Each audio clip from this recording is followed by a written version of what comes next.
What is IT governance? It's a precursor to management. Simply put, it is the ability to direct, measure, and evaluate the use of an enterprise's IT resources in support of the achievement of the organization's strategic goals. Why IT governance? Governance is key in the alignment of IT, an allocation or the use of resources toward the strategic goal of the enterprise. It enables the mitigation of risks and in the process assists in maximizing benefits. These translate to reduction of IT-related risks and the reduction in costs of delivering IT services. Fewer surprises and reduced frustration from projects follow-up permit improvements in the quality and enhanced delivery of IT-related services. There are 5 core areas of focus for IT governance. These include strategic alignment, linking business and IT so they work well together. Typically, the lightning rod is the planning process, and true alignment can occur only when the corporate side of the business communicates effectively with line of business leaders and IT leaders about costs, reporting, and impacts. Secondly, value delivery, which is about making sure that the IT department does what's necessary to deliver the benefits promised at the beginning of a project or investment. Then, we have resource management, the way to manage resources more effectively and organize staff more efficiently, for example by skills instead of by line of business.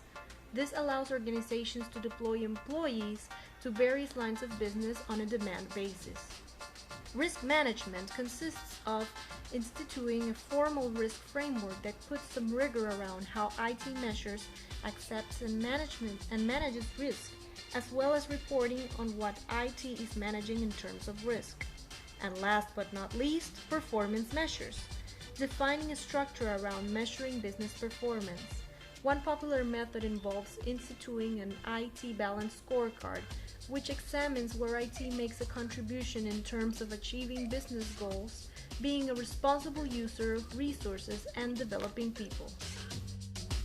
Alongside the 5 core areas of focus, there are also 5 key decisions that necessitate IT governance.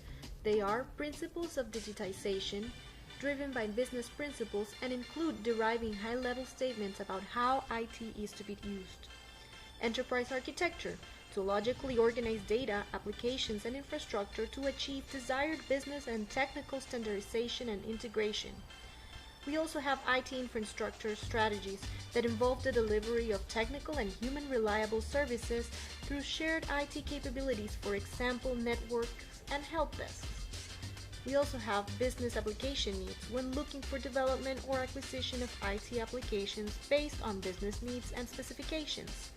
And finally, IT investment and prioritization to determine where and how much to invest on IT project approvals and justification techniques. The workflow for the introduction of new systems and services should be a proactive approach. The IT governance workflow progresses through 5 stages.